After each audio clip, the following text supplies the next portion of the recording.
台南市浙江行善团伫协助弱势家庭帮屋修缮过程当中，发现一个案家因为经济状况无好，家具歹记也做继续使用，互人看到是真唔甘。因此，台南市长黄伟綽将环保局位伫关灯区的资源回收场空间改造成二手家具仓库。那修缮防护完之后，有一些家具就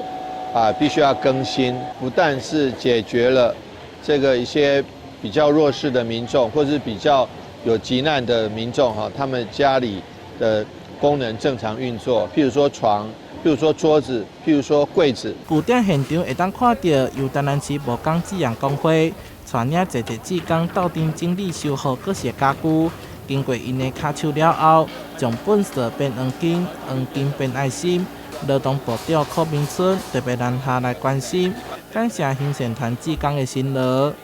那我去年其实来木工工会参访的时候，我就听他们讲到这个他们有一个仓库在这边很棒，然后我今天真的来看了，就觉得很感动，也真的要谢谢黄市长谢谢，不敢。即马不是干那修理厝尔连家具都甲款好变。市府的工局表示，截至到今年11月底，二手家具总共帮助到92户弱势家庭，送出426件家具。浙江行善团志工团队善用资源帮助弱势，希望互爱延续落去，互弱势家庭会当得到妥善的照顾。台南新闻综合报道。